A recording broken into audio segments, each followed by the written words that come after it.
Hello everyone. Welcome to our podcast, our cricketing podcast. We're going to be going through and wrapping up the second test today. Of course, we're going through Australia versus Pakistan, the second test. Joining me as always on the two times we've done this podcast is the Goat Flopper and Breno. Gentlemen, how are we?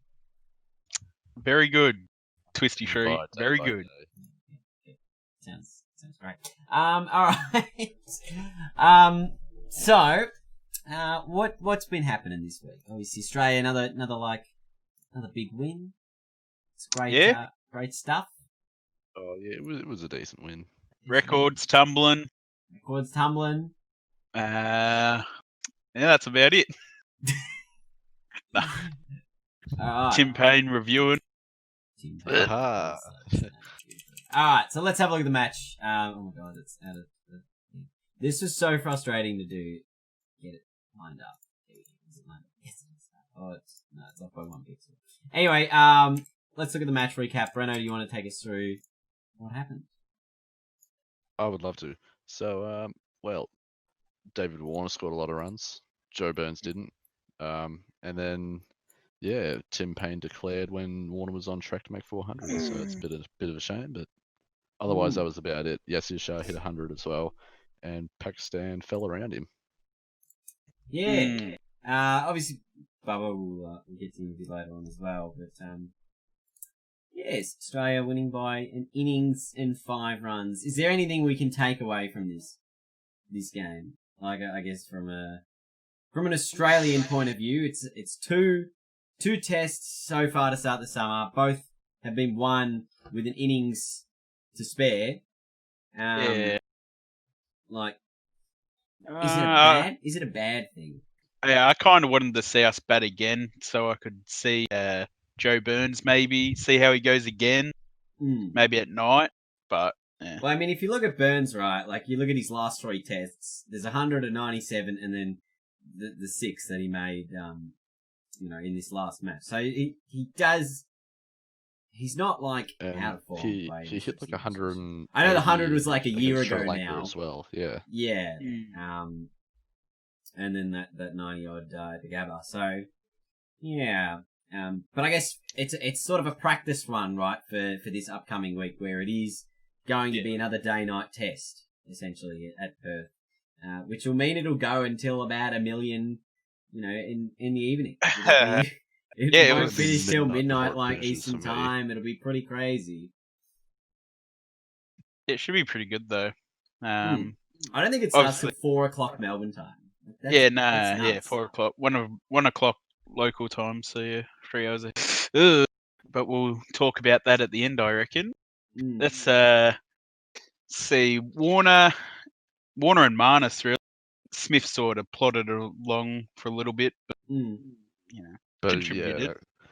He started, like the normal Smith, like playing his shots when they were available, but then like the last test, he just got a bit bored or impatient or whatever, and then got out. I honestly feel like the fact that he comes out and there's not much to do, he just like starts inventing reasons to be out at the crease. Like, oh look, I mean, I could get like another 300, but like, do I really need it?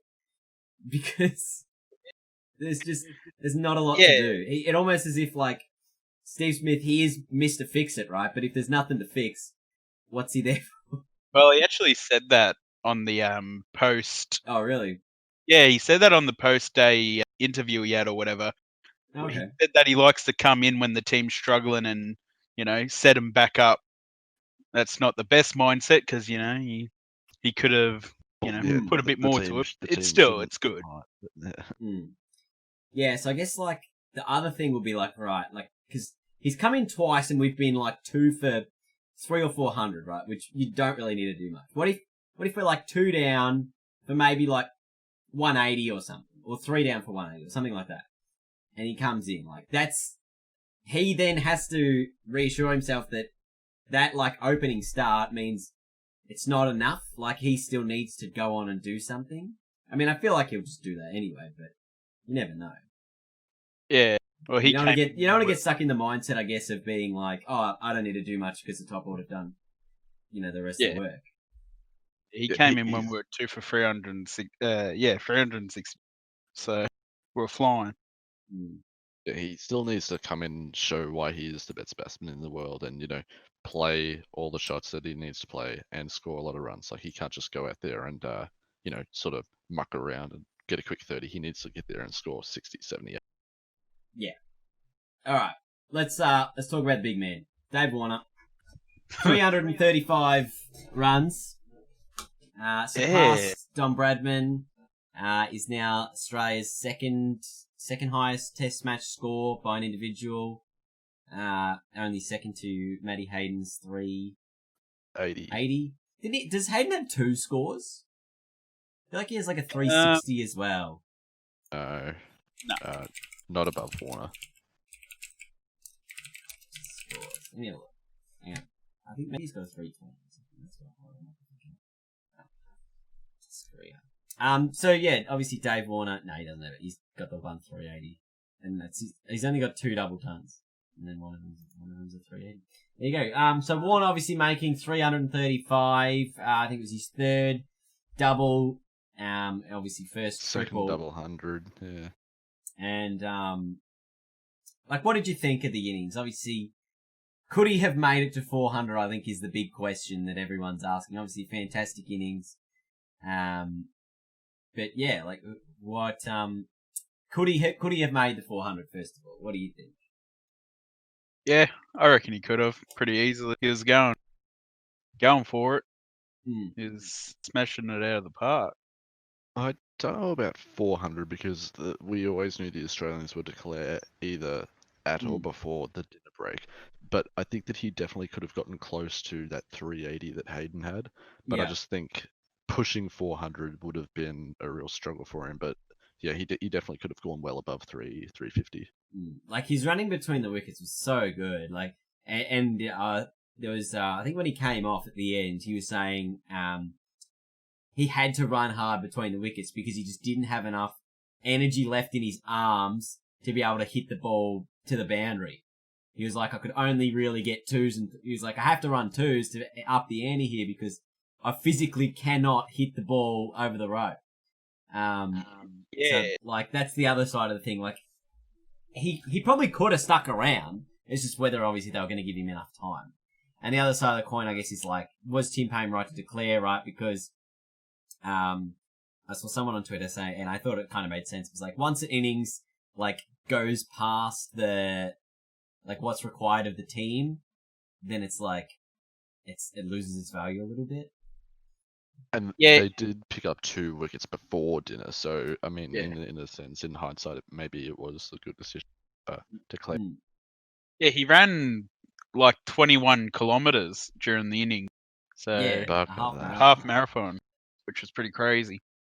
I reckon. I don't mind the decision to declare, as I don't mind that he broke Don Bradman's 299, because I feel like records are made to be broken. Well, the real Bradman one was the 334. Because Bradman's highest score ever was 334. And the 299 was at the Adelaide Oval. Yeah. He also broke Mark Taylor's 334. Yes. But yeah, I agree with the declaration, because it would have sucked if it had rained even more and they lost out.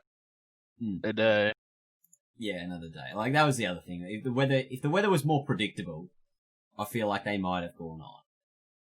Yeah. Because they would have probably backed their bowlers in. But they took six wickets before the end of the night, so in hindsight, probably a great decision in the end. Yeah, it was worth it. Alright, so enough about Warner. Let's go on to Marnus. Another 150. This time 162. What did he make the last time? 182? Yeah. Something like that. Yeah, another big score for Marnus. Broke the damn wall, I suppose. Gets the first 100 and just backs it up straight away. What do you think? What do you think about how he's going about things? Yeah, he's going very well about things. It's good to just see consistency from him. It's also a good sort of it really sort of solidifies the fact that the selectors made a good call in bringing him over to England, and that because if he never went to England, he probably wouldn't be in the Test team now.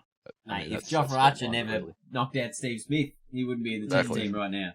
Exactly, yeah. Like, do you think? Let's say Smith gets KO'd, right? Let's say that, or he doesn't get KO'd or whatever. But they don't sub in Labuschagne. There's no concussion sub. Labuschagne doesn't come in, but Smith is going to miss that next test anyway. Would Labuschagne have played that next test anyway if he didn't have the opportunity to make a 50 and then keep a spot? He still would have played the test, I think, but he wouldn't have had sort of. Who else was it in the side Well, at the time? I feel like it would have been. Yeah, Kawaja was already. He was playing number 3. Yeah, was there like Sean Marsh or someone like? I'm not sure who it would have been actually. Good chance it was a paceman, but Peter Siddle was injured, wasn't he? So he was gone too. Yeah, but it wouldn't have mattered. Like bowling side of things, like more. Yeah, no. Would they have chosen him if he did not get that opportunity to begin with? I think he would have been the only one to choose from. I can tell you. Here we go. Brenno's looking up the stats. But yeah, like he's coming real good. What's his test average? His test average is 53.5. It's not bad. Bancroft, Harris, Mitch Marsh, and that's really all it. And Michael Neese, but he's an all-rounder, not really a number 3 batsman. So, well, yeah, I think Harris was playing at the top of the order. Yeah, when Bancroft was dropped, so Yeah. Bancroft probably would have come back in if it wasn't Marnus. Yeah, yeah. So he probably would have still got the opportunity. Okay, that's good. Because I don't think they would have played Bancroft at 4 if they'd already got rid of him to begin with. Hey, doing well. We're doing well here on the stream. Yeah, so Labuschagne, 17 innings, and he's got 5 50s and 2 tons. So not bad. Yeah, Not he's bad. made a bit of a name for himself this year, safe to say. We needed it. Because I think he made what, 4 50s in England in the last 2 or 3 tests? Something like stupid. that. Yeah, it seemed like it was one every inning or around there. But he didn't really go on with it, and now we've seen him go on with it. He's got the 185 he made at the Gabba, and now 182 at the Adelaide Oval. And I guess it's good for Warner and Labuschagne to have these big partnerships because obviously, top of the order, you want to make sure that they've got a good working system, and it just seems like, Warner and Burns, they bat well together as well. We saw at the Gabba, they averaged 200 or something for the first wicket at the Gabba, and now, Warner and Labuschagne putting something together. So it's a really strong top order, and it's probably the strongest top order Australia have been able to put together for, a few years. Well, since sort of the Michael Clark, David Warner, Shane Watson, maybe Ricky Ponting. Very strong team. What about Pakistan? Do we want to talk much about that, or are you still going on? No, I just wanted to say about I like what Wade's done. He's come in and played his role pretty well, making a quick whatever score he needed to just to. Well, yeah, he's just done whatever the role has required him to because, he hasn't needed to make too many runs. He's just sort of gone about his business and does whatever's best for the team. Like even if the Gabba made 60 odd, it was a pretty quick one, I think, as well. Like there wasn't really any need for the runs, but obviously they wanted to push on, make a declaration, and then, it was really handy for him to do that. Yep. We can talk about Pakistan. Yeah, all right. So Pakistan's batting, it was pretty woeful again. Just poor shot selection, especially in that first innings. They were 6 down for something at one point. 6 for 85, I think it might have been. Yeah, 6 for 89. 6 for 89, there you go. And then it was the big partnership between Baba Azam and Yasir Shah. That, yes. What didn't necessarily give them hope, I suppose, of winning the test match, but it gave them It showed a bit of fight, especially from a tail ender. You love to see a bit of fight. Yeah. He just dug in and scored a pretty gritty century. Nearly got himself out. Oh, On 99. Gee, that was hearty mouth sort of stuff there, I feel. 99 when Bopped it up. shit. I almost had a heart attack, you know. I was convinced he'd hit it straight to the fielder. And I think if Cummins had actually picked it up earlier, he would have caught it Yeah, too. that's the thing. Cummins, he went in like circles for a bit before he sort of found it, Yeah. and then so he probably did cost that 100. But I mean, it's always good to see a tail ender get 100. I mean, even if it is against Australia. Well, actually, no. I will rephrase that. When a team is struggling against Australia, it's good to see a team someone get 100. Because obviously, like, you know, if you're playing England, sorry England, I don't like you. But if we're playing England and they're smashing us and a tail ender gets 100, I'll be very annoyed. But yeah, a pretty good innings from Yasir Shah. And I think it shows also how critical bowling at night is going to be, especially in Perth, with the swinging ball. Although Perth is sort of an interesting one, right, to have a day-nighter, because it's always been a really quick wicket. So whether or not it's going to be just like tough to bat all the time, it's always had that extra bounce. What do you think, Breno? Well, it was strange because Adelaide, the ball did virtually nothing after the first 4 overs. So I don't know how if it's going to make that much of an impact in Perth. It's usually very dry there. There is a bit of wind, but I just don't know if it's going to have the as much impact as we maybe thought going into Adelaide. So I guess we'll have to wait and see until the first day. Yeah, it must be this batch of the pink kookaburras. I heard them say they've got a different seam to last year or 2 years ago, whenever the last day night was. I don't know they if wanted to that would make that much of a difference. Black or something. Like... Yeah, but it's also like stitched differently to so maybe I could be wrong on that, but I did hear something similar to that, so I'm not sure. Yeah. Okay.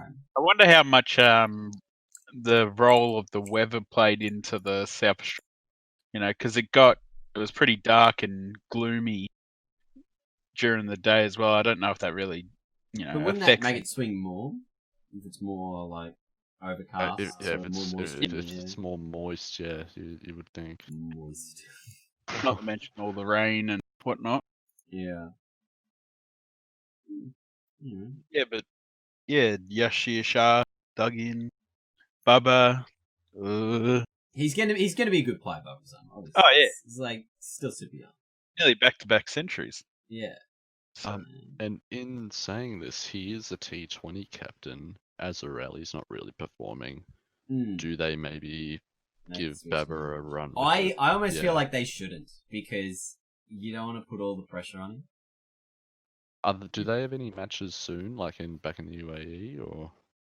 I don't know. They're actually playing in Pakistan. They're going to start playing in Pakistan very soon. Yeah, they've got a test. They play Sri Lanka or something in Pakistan for the first time. That's an interesting team to play. They're like they're changing like their whole system and stuff. So they're like in a big rebuild right now to actually get their their state level back on track so that they can actually get good talent coming through. Yeah, 11th of December they start their first test. I think they've got like a similar thing with like the sort of West Indies where like no one wants to play like international cricket. Or like that's no one wants to interesting. play Test cricket. Yeah. Yeah. What's that guy there was a guy in the T20s who's like really good bowler, Muhammad Amir, and he just doesn't want to play Test cricket. Yeah, he's only like 29, retired, 28. Now, I yeah. think. They could even play like Wahab Riaz or whatever, but I think he's like similar. He just doesn't want to play Test cricket. All right, let's move on.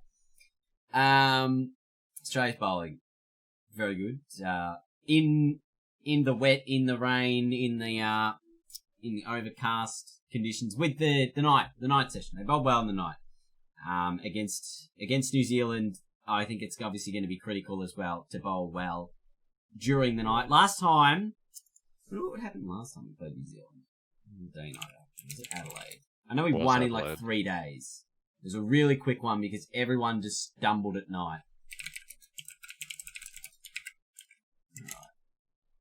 I cannot find this goddamn thing. When was this? 2015, you reckon? Yeah, it's 15, 16. 2015, yeah. Yeah. So yeah, no one made more than like 200. Or like, really. Oh, New just Zealand, over. New Zealand 202 and 208, Australia 224, and then they chase it down 187 for 7. So real struggling against the pink ball. Obviously, we're a bit more used to it these days, so we're probably less likely to see swing and seam and all that jazz. Oh no, we're more likely to see that, but Hazelwood took 3 and 6 in that match. yeah. Stark also had a couple in, what did he get, 3 in the first innings? Didn't bowl in the second. Didn't bowl in the second. Oh, maybe he got injured. That's interesting. I haven't heard how Stark pulled up from that nasty looking The rolled ankle.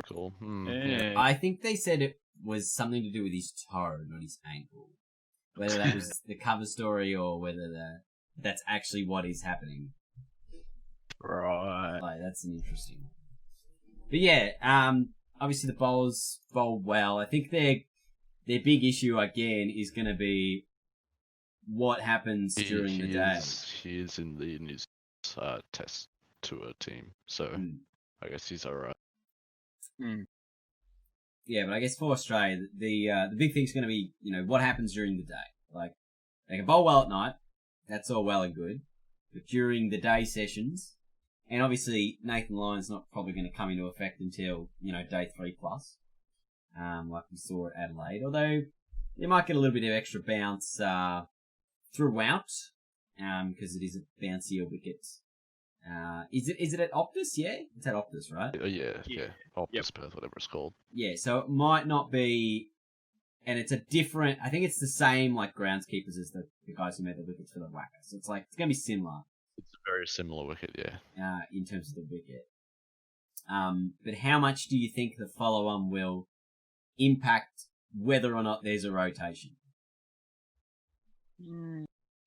Rotation, what exactly? Like a bowling rotation. You know how in England we sort of like swap in our bowlers. Like, will they do that because they force the follow-on? I mean, there's 10 or 11 day gap in between tests. So it's still a reasonably long break between tests. So we finished on we finished Sunday or Monday? Monday. Starts Thursday. Friday, Finishes Sunday, Monday. So we finished on the 2nd and they could. Day one's not till the 12th. So it's still a 10-day break. The only problem is seeing that Melbourne's usually, or always, actually not the recent Sheffield Shield test they played, or whatever they played there, but it's a batting pitch, so the bowlers will be having long days. Although they have been trying to change it. I think that's it might be was last year the last year of the those drop-ins. I think they started making new ones. Because they were trying to fix them last year. They were getting like the wacky guys to try and do a similar wicket to that. So, I think this upcoming summer there will be a slightly different wicket into the Melbourne wicket, which should be good. Should hopefully make for some more balance between bat and ball, which would be nice and handy. If the Melbourne pitch is a road, I wouldn't be against resting Stark and putting Pattinson in or Siddle or anyone else, Pattinson, because probably. he is going to spend a lot of time. Like Stark is going to spend a lot of time out there bowling if he plays at Melbourne, like a long time. Yeah, well, obviously Siddle's not in the squad, right? I'm Pattinson on Nizo is the other two options. If Pattinson doesn't get suspended again. But yeah, I think if you're going to play Mitch Stark, Perth is the test to do it. Because absolutely. Just the wicket, you know what I mean? Like Stark, I can't see them making any changes to that bowling unit. Like Stark's what's he got, 6 and 7 or 7 and 7 across the 2 tests, so he's done well, and even like Cummins took the least amount of wickets in this test. I suppose equal with Hazelwood, he would have got 4 if he can his run out. But in the they just played a Sheffield Shield game at the MCG, and Steve O'Keefe took 5 for 80. Okay, so that's not too bad. But yeah, it was still a draw. But They tried to save it, Vic in New South Wales. But yeah, I can see Pattinson coming in and maybe having a rest for Stark. Yeah. Or Stark having a rest. Just before we get into our player ratings, you wanted to bring up Tim Payne's record of reviewing decisions because he's no good.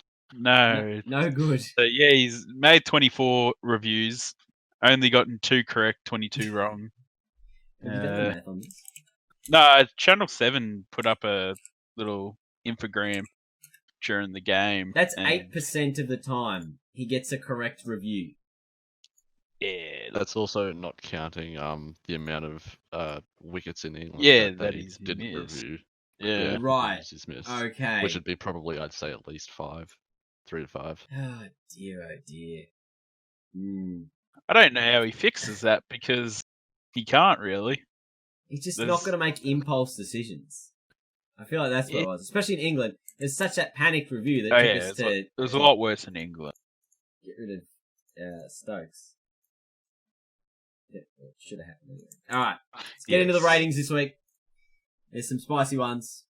Some real spicy ones. We'll go through Pakistan first. Imam al-Haq. Donuts. 2 runs for the whole match or something. 0. Doesn't get a score. Iftikhar Ahmed, Muskan, and Azhar Ali. 3s. They were no good. Azhar Ali's captaincy also just no good. So, gets 3. Muhammad Abbas, he was just sending down medium pace pies most of the game, so he gets a 4. That run out in the second innings. Oh, what was he doing? That was terrible. It's like he wanted to get was off. Was it him? No, I think it was Musa, wasn't it? No, he ran out and then ran back. Like Musa never moved. I didn't see it. What was this? I didn't see what happened. What happened, Garrett? So yeah, Abbas. The last wicket run out. Yeah, it was raining, and he goes to run at the last ball of the over, and Abbas just stands there because he doesn't want to go back on strike. And then Cummins runs him out. And then as they're walking off the pitch at the end of the game, it's pissing down with rain. So had they just held on for another over, they could have had a nice break. But no. Abbas decided to be silly. Rizwan gets a 4 as well. I think he had a duck in 1 inning, so no good there. Shafiq gets a 5. Masood, he was probably the best in the top order anyway for Pakistan, so he gets a 6. I think he had a couple of starts. I think there was a half century in there as well. Babar Azam gave a 7 because he just didn't quite get the 100. He should have got there. Deserved it, batted well. Afridi toiled very well with the ball. Only one to take wickets, so he gets a 7 as well. And then Yasir Shah, we gave him an 8, even though he was none for 197 in the first innings. Because he made 100. It was literally the only thing that he did that we are giving him. Jeez, I didn't realize how poor his bowling was. Oh yeah, he got absolutely spanked all over the park. It was crazy. All right, now the Australian player ratings, which is of course where I get all of my spicy memes from. So I gave a 2 to one of the openers. One of them made 335, so it must have been the other one. Joe Burns gave him a 2 for his 6 runs. Obviously didn't get an opportunity in the second innings to have a bat. So 4 runs. Hit 1 4. So there you go. And that was it. He got a 2. I also gave a 2 to Stephen Smith. Despite making 30-odd runs, he had 2 chances that he should have taken. That he was standing too far back in the slips. So for those 2 catches that he didn't take, you get a 2, Stephen. Tim Payne, he gets a 7. He took 6 catches. And then he gets 1 point for being the captain. You get 1 bonus point for being the captain if you win. And 1 point removed for a bad review. And 1 point removed for a bad review, yes, of course. So 7 for Tim Payne. Wade got a 7 as well for his handy little knock. He was good. Couldn't do too much. Didn't do anything wrong, really, Matty Wade, but obviously, didn't make 300, so he gets a 7. Josh Hazelwood and Pat Cummins, I gave 8s to. They bowled very well. Probably didn't bowl as well throughout the days. With the ball being a little bit older, obviously bowled well during the night sessions. Hazelwood, I think, bowled well in the second innings. And Cummins is always just bowling very well. The other bowlers, Lyon and Stark, gave them an 8.5. Stark took 6 wickets in the first innings, for the reason it all sort of got set up. And then Nathan Lyon finishing the job off on that last day. On the fourth day's play, he gets an 8.5 as well for his 5 wickets in the second. Minus Labuschagne, what did he make? 162. He gets a 9.5 for that. That's a pretty big score. His bowling go. Yeah. His bowling was alright. He should have had a wicket. I would have given him a 10 if he got a wicket. Steve Smith dropped that catch, so blame Steve Smith for not getting a perfect 10. He also dropped the catch as well. He dropped the caught and ball. He dropped it off his own bowling. So that's the other little bit there that he got taken off. Perfect 10 for David Warner. Obviously 335 runs. You can't ask for too much more than that. But my player of the match, of course, was Travis Head. He gets a perfect 10. Didn't bat, didn't bowl, didn't take a catch. You cannot do anything less in a game of cricket and win by an innings. So Travis Head gets a 10, and he's the player of the game for that test. Any arguments? None at all. I did see on the last day he got cheers when he fielded. When he returned the ball, he got some cheers. So that's good on you. You know the crowd's getting behind it when they're cheering you for a field. Oh. Well, he didn't do anything. He could not do a single thing wrong because he didn't have to do anything right. So he gets a 10 for his lack of stats. I was like, it's like Cameron Mooney in the grand final. Did not touch the ball, did not tackle a person, wins the grand final. Like, you cannot have a better game. Yep. So, and like it's otherwise impossible to give him a score. So he gets a 10. There you go. Ratings are done and dusted for this week. Do you have any arguments? Nah, right. Those are pretty good, yes. All right. Don't you dare question Head's rating. Oh, never. Question. It's a perfect game. What is perfect a question? Game. All right. Let's have a look at the Perth test. Obviously, day 9 is starting on the 12th, next Thursday. Australia taking on New Zealand in the first test. New Zealand coming off a 1-0 victory in a 2-game series against England. Their second test was a draw. Of course, getting rained out, with England only batting once and Joe Root making double time in that one. What are your thoughts on how Australia will line up? Will there be any changes to the side going into Perth? No, I don't think there should be any. Yeah, just keep the same. Don't fix something that's not broken. All right, this is a bit controversial, but maybe, maybe they could change Head and Mitch Marsh. Yeah, Isn't he just right. Yeah, could be. He's not in the squad. I doubt it's almost 0% chance of happening, but it could be a viable option, being a Perth wicket, a fourth fast bowling option, and it's just out. Let's see. I mean, I think Mitch Marsh has still got a broken finger, but yeah. Oh yeah, he punched the wall. That's alright. Oh, righto then. Never mind. So that's not happening. But yeah, obviously, big game coming up against New Zealand. This is going to be an interesting series. I'm really looking forward to this series because I feel like it's going to be a very close one. Obviously, the Kiwis, they're coming off this draw against England. And in that game, Joe Root made 226 and Rory Burns made 101. So I'm thinking that if we just sub in David Warner and Marnus for those big scores, that or even Steve Smith, that England's bowlers are going to have to toil hard again. Did I say England's? Yeah, New Zealand's bowlers are going to have to toil hard again. England batted for 162 overs. That's a long time. It is a long time. It's a very long time. That's a lot of effort with the ball. I think I think they've got 2 injury concerns. I saw a headline. Hang on. The Kiwis. Yeah. Well, yeah, I don't know if they'll make any changes to their team. Obviously, if there are any injuries, we'll have to address that. Oh yes, they want Bolt and de Grandhomme. That's what they want. They want them in. Oh, those are big ones too. So they're optimistic about them being fit. Obviously, Trent Bolt didn't play in the match against England. Obviously, it was Southey, Wagner, and Henry. I wonder if they'll end up dropping Matt Henry there because if they bring in Trent Bolt because Wagner was obviously the player of the game. He took 5 wickets, so I think based on that form, you can't drop him. So yeah, Bolton de Grandhomme missed the second test against England, but they progressed encouragingly.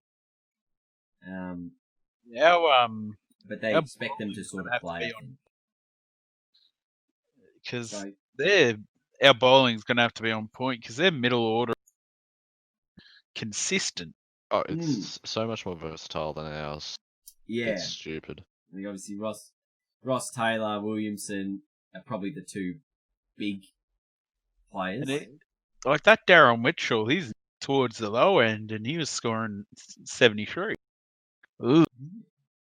Well, yeah, and even like they bat deep. Like Stanton is still an all-rounder, and he's batting at 8. So there's still like extra little bits of batting there. Yeah, it is going to be fun. And BJ Watling, he scored 300 not too long ago, didn't he? Or at least 200. I'm not too sure. Maybe it was in the first test against batsman. Yeah, though. first test against England, he scored 205. So, not bad.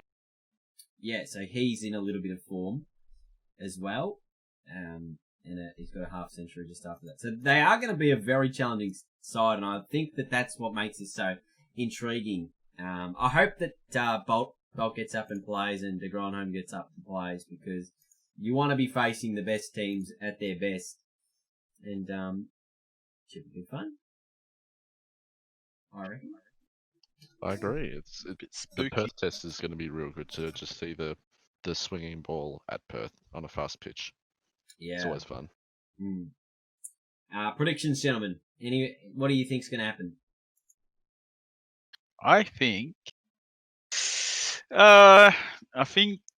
it's bad to say this, but I feel like David Warner's ready for a low score, especially if Bolt gets up and I can see him easily going. The thing will be like if New Zealand get their bowling right, which we didn't see Pakistan do a heap.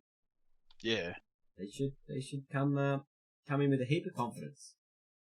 I wouldn't be surprised if we have a draw at the end of this match, like Goat said. There's sure to be a collapse in runs somewhere eventually, and I mean, while it wouldn't be nice to see it in this match, I wouldn't be surprised at all. Really, it's a bowling wicket. But remember, if we have a collapse, that's where Steve Smith actually does something. Not wrong. Yeah, not wrong. I do think we will win this test match, and I think this one, if of any of them, will get the result because it's the Perth pitch, and it sort of always is over within 3 or 4 days. I can't really see anyone batting for long periods of time in this one with all the factors coming into it. It's the Perth pitch. It's quick. A lot of it is going to be under lights because there is no daylight savings in Perth either. So it is going to get... wait, does that mean it'll get darker quicker? Yeah. Yes. So it'll get darker quicker, which will mean more of the day night under lights. So it's going to make for a really interesting contest. I think Australia's quicks, especially the bouncer Hazelwood on this pitch, is going to be, and the pace of Stark and Cummins are going to be obviously critical to winning this game. But I think that hopefully we'll do enough and we'll get over the line in a tight one. I think it'll be a tight one. I can see the chase being one with a couple of wickets to spare or getting up by inside 50 runs. Their sunsets at like 7:10, so Local it's time. not too bad. Yeah. They get 6 hours before it darkens. Yep. All right. Yeah, but I think we'll. I'd like to think we will win, but I wouldn't be surprised if we don't. I guess it all depends on if we bowl first or. It'll be a very interesting coin flip to win. All right. Are we all done this week, gentlemen? I believe so. Not I too think bad. so. All right. Thank you, everyone, for tuning in to our cricket podcast. Obviously, it's a bit of an awkward time. Getting it at about 4 o'clock, but obviously we've all got things to do later on. So, the full thing will be up on YouTube tomorrow if you did miss any of it. If you are watching this on YouTube, hello. Make sure you smash like. But we'll be back, when's this test finish? Closer to Christmas. Next Monday. Oh, the 16th. test. The Yeah. 16th. So it finishes the 16th. Yeah. Whether or not we have a podcast in 2 weeks' time, we'll let you guys know about that. But stay tuned to the Twitter, the Twitch, the YouTube, all of those things. Thank you guys for tuning in, and we will see you all later. Bye. Goodbye.